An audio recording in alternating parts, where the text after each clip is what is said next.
What's up? Here's a video I definitely didn't expect to be making ever again. As some of you may know, 10 years ago, I used to post videos about leaked info on GTA 5. They started out as leaks and rumors and apparent cities Rockstar was looking at, and as time went on they got more detailed and started going over specific information about the game. Up until recently, these videos have been existing on my channel mostly as just mere relics of the past.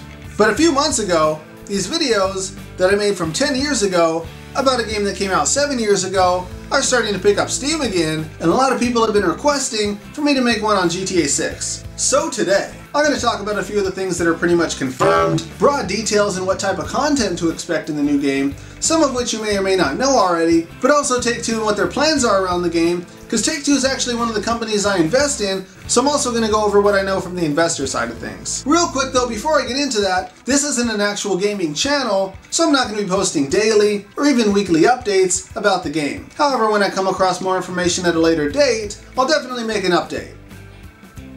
If you give this video a thumbs up. First off, when is this game coming out?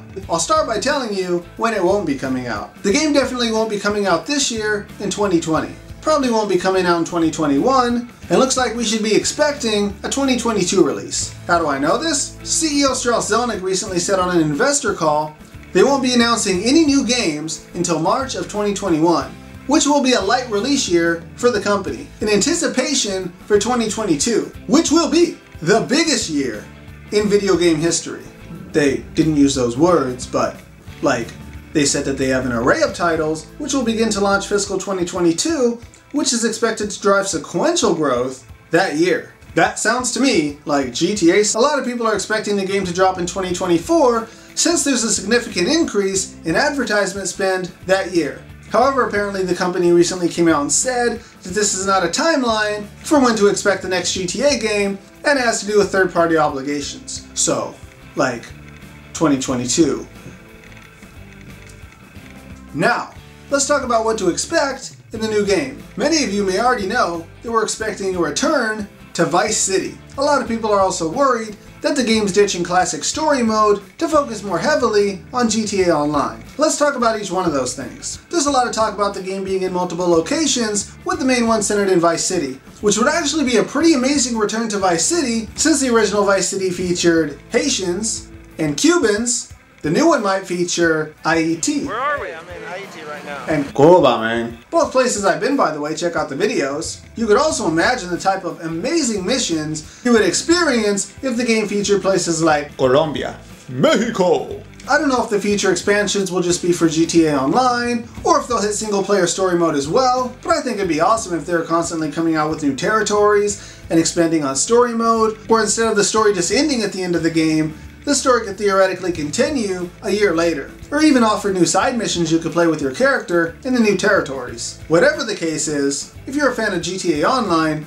when this game comes out, you will experience the best content you have ever seen in your entire life. And if you're like me and you're a fan of story mode, this game is definitely going to be good, like GTA 4. I just hope it completely blows you away like San Andreas did when it came out. All of this also falls in line with an apparent leak from a few years ago, where an apparent ex-Rockstar employee said the new game was codenamed Project Americas and took place in Vice City and expanded down into Central America. Obviously, these were rumors from a few years ago, but they fall in line with what's being said about the game now. Which leads me to concerns people are having about the game being shorter, as Rockstar Games starts to ditch story mode to focus more heavily on GTA Online. The company even issued a statement yesterday saying, "The fans have spoken loud and clear. We will not be proceeding with the classic story mode as it's currently known. The game will feature a few short but highly detailed missions, but we'll be focusing almost solely on GTA Online as we enter this new era of gaming."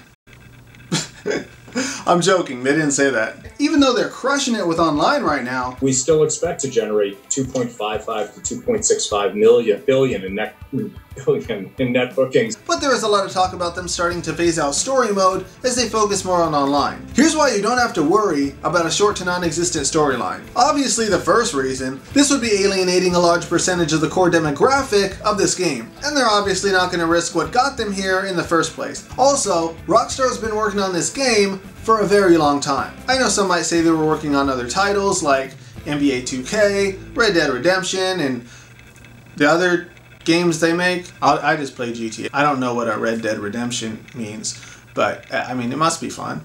I think there's horses involved in that one. They gallop like the wild Mustang. Rockstar isn't just going to release their biggest game and let years go by without giving the next installment a thought. I'm sure that as soon as GTA 5 dropped, they're going to have at least somewhat of a rough outline of what GTA 6 is going to be. Those wheels start turning, the writing process begins, people start getting hired, voice actors, animators, maps get drawn up. They're not going to get halfway or even most of the way through story mode just to start scrapping shit when they see GTA Online taking off. Obviously, GTA 5 as a complete package was immensely successful, with Mr. Zelnick bragging that the series is the most valuable intellectual property of all time. They're going to look at ways that they can improve GTA 5 and mainly improve upon the most popular aspects of GTA 5. All of them. If you played a drinking game where you drank every time I said GTA 5, you would die. And just looking at what Rockstar Games has done with the short period of time between Vice City and San Andreas, 4 years later, you get the highly detailed GTA 4. 5 years later, you get the technological achievement of GTA 5.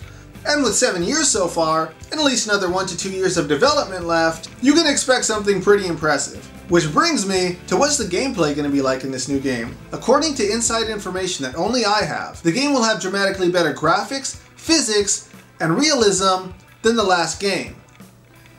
Obviously. But also along those lines, Mr. Zelnick was on a CNBC interview with Jim Cramer. Cramer remarked that he had a chance to look at some of the next generation games and said they're indistinguishable from movies, which is pretty exciting, but we knew this was coming. We knew there was going to come a point where certain video games were going to start looking indistinguishable from real life, and right now, we're at the beginning of that, which is pretty awesome. If you want to see more GTA videos in the future, be sure to give this video a thumbs up, so then I'll know to make more videos about GTA 6. Yeah. If you're a fan of the GTA series, or you like learning how to make money, food, or drinks, or traveling to Vegas and cars, I guess, be sure to check out my other videos, because I show you how you could do all of that.